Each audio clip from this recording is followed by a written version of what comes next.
What's up, Dragon Brood?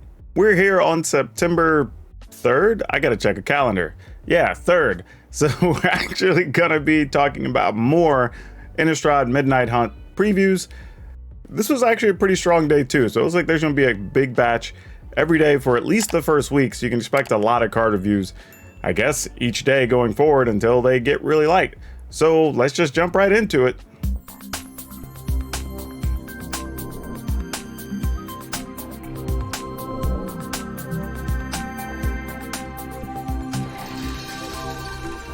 Alright, let's start with some double face cards. So right off the top we have Graveyard Trespasser. It's a 3/3 for 3 mana, human werewolf, which is interesting because it's a black werewolf. We don't have too many of those. Has ward, discard a card. Whenever Graveyard Trespasser enters the battlefield or attacks, exile up to one target creature or one target card from a graveyard. If a creature card is exiled this way, each opponent loses 1 life and you gain 1 life. That seems okay. 3/3 for 3 seems fine. It's reasonable. I don't have a problem with that. The ability is kind of interesting. It enters the battlefield or attacks. You can exile something from opponent's graveyard. That's good because there's probably going to be some type of recursive effects with there being zombies and such. And then if you remove a creature, then you just get to drain the opponent for 1. So that's kind of a bonus, right? It's a lot of times going to be a 3/3 and then you drain the opponent for 1. That's not bad. But let's see, the backside. Graveyard Glutton, which is a hilarious name. Whenever Graveyard Glutton enters the battlefield or attacks, exile up to 2 target cards from a graveyard for each creature card exiled this way. Okay, so it's the same thing, just bigger as a 4/4, and then you remove 2 cards. So yeah, this card seems pretty good, actually. There's really not much to complain about. Like, it's not stellar, but I could totally see several decks where this would make sense, or even as a sideboard card in some situations. So yeah, this one gets a thumbs up. All right, next up, we have Devoted Graphkeeper. It's a 2 mana, 2/1, 1 white, 1 blue. When Devoted Graphkeeper enters the battlefield, mill 2 cards. When you cast a spell from your graveyard, tap target creature you don't control. So basically, if you play this along with Flashback or something like that, it'll give you the opportunity to tap another creature. But it also has Disturb. Disturb is you can play this card from your graveyard, transform, so the backside, but you have to play it from the graveyard to get that ability. The backside is flying, 3/1. Departed Soulkeeper can block only creatures with flying. If Departed Soulkeeper would be put into a graveyard from anywhere else, exile it instead. It's kind of okay. I actually like the front side more than the backside, but it's not bad to just be able to get a value card late in the game and then attack with the 3-power creature, but it's not spectacular. I mean, it's only an uncommon, so you kind of get what you get. All right, Flame Channeler. 2 mana, 1 colorless, 1 red, 2/2, creature, human wizard. When a spell you control deals damage, transform Flame Channeler. Okay. The backside is Embodiment of Flame, elemental wizard, 3/3. Whenever a spell you control deals damage, put a flame counter on Embodiment of Flame. Pay 1, remove a flame counter from Embodiment of Flame, exile the top card of your library. You may play that card this turn.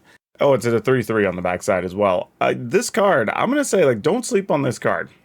It could be sneaky good in older formats. Various aggro decks, burn decks may want this.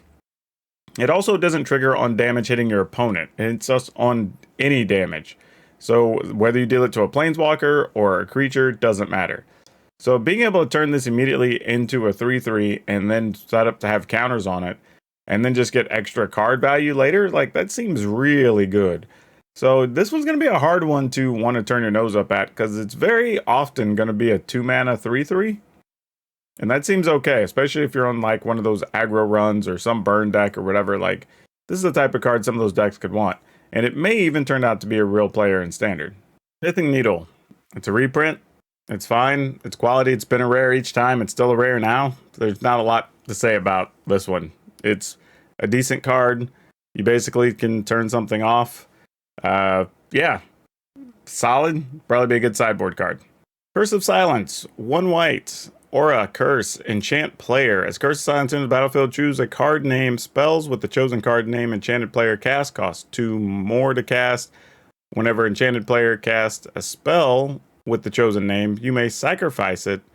If you do, draw a card. I don't know how I feel about this. Like, we already have, I mean, maybe you're getting close to being able to play a Death and Taxes type deck in Standard, which would be kind of neat.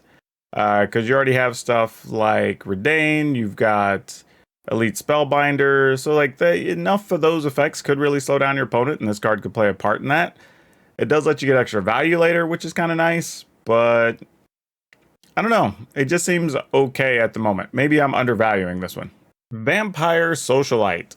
A red, a black, 2/2 Vampire Noble. Has Menace. When Vampire Socialite enters the battlefield, if an opponent lost life this turn, put a +1/+1 counter on each other vampire you control. As long as an opponent lost life this turn, each other vampire you control enters the battlefield with a additional +1/+1 counter on it. So basically, if you get damage in at any point for any reason, then every vampire you play comes in with a +1/+1 counter. And then if you've already dealt damage, then this gives a +1/+1 counter everything else. Like, this card seems solid. Like, it can be played in just various Rakdos aggro decks. It's obviously going to go into some type of vampire list. So yeah, even if you're playing a list that cares about +1/+1 counters, that could be beneficial. So yeah, I'm into it. The only downside is it does say specifically other vampires, so it doesn't give a bonus to just random other cards. You would need some reasonable number of vampires to make use of it.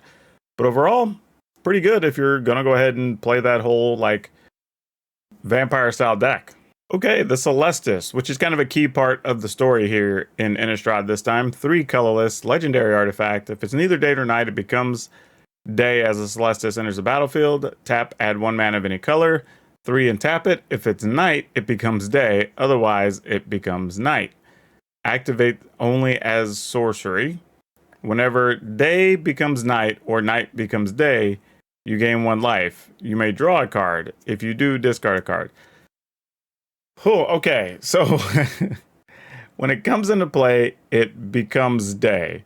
You can tap it for mana of any color at any time, and then at any time it becomes day or night, you gain a life and draw a card if you want, but then you have to discard. Okay, I think I'm with it. And at any point, you could turn it from day to night. So, yeah, weird card. It's going to let you draw cards. It'll let you gain life. I could see this just fitting into a lot of lists. The only downside is it's going to get a little tricky because this could be the kind of thing in paper that does slow some games down, where your opponents can be like, okay, I could turn this from day to night, but I have to know what all the other opposite sides of your cards do, so they're going to want to double check everything. And then it's also going to get really weird because, like, say you're playing werewolves and you need it to be day or night to plan a certain thing. Well, then your opponent can also make it the opposite of what you need, so it's going to change your combat outcomes.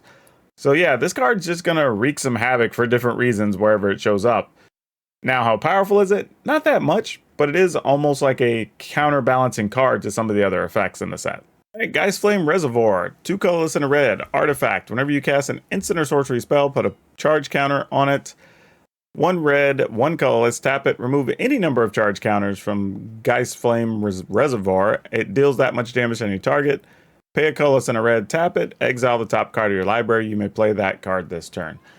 So it kind of helps you get extra value, finding cards you need, giving you the option to play extra spells, but also lets you hit your opponent. Now, there are some interesting things here where does this belong in something like, you know, any type of storm deck where you're getting to chain a bunch of spells? Maybe, but not necessarily likely because those decks already have other kill mechanisms. So I'm not really sure where this fits other than just being a kind of slow, grindy value card, which there are some decks that could totally use that. So maybe that's just all this is. Falconwrath Pit Fighter, which is a crazy name because this means they're throwing vampires into the pits to fight each other now. 1 red, 2/1, creature, vampire, warrior, 1 colorless, 1 red, discard a card, sacrifice a vampire, draw 2 cards. Activate this only if an opponent has lost life this turn. So this is probably going to end up being the vampire mechanic now that we've seen the vampires, that dealing damage and then getting an effect. Sacrificing something to get 2 cards is pretty strong. This is also a 2/1 for 1, which is something you always need to pay attention to because aggro decks are always looking for 2 power, 1 mana creatures. And this is not just that, but it has a pretty good upside as well. Lunar Frenzy. This one was previewed by Titan Smash MTG, another friend of the channel there. So we have color, we have X in red, so it's just a big X spell. It's an instant, which is awesome as an X spell. Target creature you control gets +X/+0 and gains first strike and trample until end of turn. That's it. Pretty straightforward. I actually like this card a lot. It can be used early in the game just to give something like a +1 or +2 to help you win an early combat. Maybe even get some trample damage in. It's really good late game. It also makes every single creature you have a threat when you make those big alpha strikes towards the end of the game and have like 6 or 7 mana open. So yeah, expect to see this card to get some action for sure. Gissa, Glorious Resurrector, 2 colorless, black. Human Wizard. If a creature an opponent controls would die, exile it instead. At the beginning of your upkeep, put all creature cards exiled with Gissa, Glorious Resurrector onto the battlefield under your they gain Decayed. This is just a solid card. It's a 4 mana, 4/4. No other real evasive abilities or anything. But if a creature would die, you exile it so it keeps it from going to the opponent's graveyard. And then you do get it for 1 turn just to see what you can do with it. If nothing, then it just dies. So yeah, no downside to this card. It's actually pretty dang good. Curse of Shaken Faith. 1 colorless and a red. Or a curse enchant player whenever enchanted player casts a spell other than the first one they cast each turn or copies a spell. Curse of Shaken Faith deals 2 damage to them. So this is most likely going to be a disc or a sideboard type card. So, you know, if you know what you're up against and they are trying to play multiple spells, or maybe tap mana to draw something and cast something, like this is another way you can just get extra damage in. It's pretty nice. So probably not necessarily a main deck functional card, depending on what the format looks like, but you never know. Rite of Harmony, a green, a white, instant. Whenever a creature or enchantment enters the battlefield under your control this turn, draw a card, flashback to a green and a white. Yeah, this card's actually pretty good too. What I like about it is if you have anything that makes multiple tokens or has multiple things come into play, maybe even you blink stuff out and a bunch of stuff enters the battlefield, like all of that could be very good if you're able to take advantage of this card. And you don't need it to be a lot of value. I mean, if you play it and you just get like 2 or 3 cards off of it, sometimes that's going to be plenty. And then late game, again, you have all that extra mana. Even if you just draw like 1 creature, you can cast maybe 2. Get some cards off them. You could chain a couple on a turn and maybe still get more value out of it. So this card's actually pretty cool. This one's just a weird ooze, it looks like. So 5 total mana. Creature ooze. Consuming ooze's power is equal to the number of card types among cards in your graveyard, and its toughness is equal to that number +1. So it's going to start out as a 0/1, and then each card type is like enchantment, land, creature, artifact, you know, all that. So a lot of times it's going to be like a 3 or 4 power creature, I'd imagine. At the beginning of your end step, create a green ooze creature token with this creature's power equal. Okay, so yeah, basically you're just going to make a copy of this at the beginning of your end step. So at the very least, you're paying 5 and getting another one. So you're getting 5 mana for, I'm assuming, a minimum of 2, 3, 4s in most cases, maybe even 4 5s. That's pretty good value on this card. Like, and if your opponent doesn't deal with it, it's like, oh, you're getting another one next turn and another one the following turn. Like, that's actually really dang good. All right, and the last card on our list today, Naturalist, a red and a green for a 2/2. Whenever this card attacks, add a red or a green. Until end of turn, you don't lose mana as steps and phases end. And has Daybound, so when it flips, it's a 2/2 by the way. When it flips to the backside, it becomes Lord of the Ovenwald. 3/3 other werewolves and wolves you control get +1/+1. Same ability, whenever it attacks, you get a red or a green, and it doesn't run out at the end of phases. Yeah, this card's pretty good. I think it's just solid on the front side. You know, you're almost always going to bare minimum get extra mana to be able to play something bigger the following turn. But if it doesn't get dealt with, or you're able to flip the day, then it comes in as a 3/3, and that's also pumping up the rest of your team. And it's not legendary, so you could have multiple of these in play and really be getting to do something. So yeah, I think this is another quality card too. Actually, just saw some lists, and there's 2 more cards I do want to talk about here. There's a colorless white Gavany Dawnguard, human soldier, ward of 1 colorless.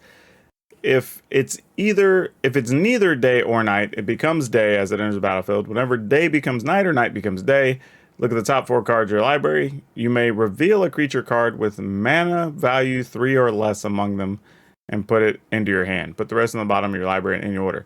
The cool part is this doesn't actually say a human with value 3 or less, so it can be anything, so that's pretty good. It is a 3 mana 3/3. It's double white though, but that is a reasonable sized body. It does have ward, which also helps. I mean, yeah, this is pretty good. It's not stellar, don't get me wrong. It's not like the end of the world, but it is a very solid body for an uncommon. All right, we have Blade Stitch Scab, a blue and a black, 2/3, zombie soldier. Other zombies you control get +1/+0. That's it, nothing flashy.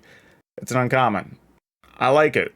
I have a zombie, for anybody who follows my content, I have a zombie list that's been sitting in my deck queue for about over a month, and I haven't even done a video of it because the deck's so mediocre, missing so many things, and this is one of the types of cards I was actually hoping we'd get in this set. So this is a good first step toward making that set, or that deck, viable. So yeah, thumbs up, I'm in on this card. And well, that's it everybody for today. As always, don't forget, if you haven't, please like, subscribe, support, share, do it, especially share and talk it up. That helps out the most. And don't forget to come back by tomorrow as we do more reviews and more gameplay videos and all the other wonderful stuff we do on our channel. But that's all I have for you for now. We'll see you next time.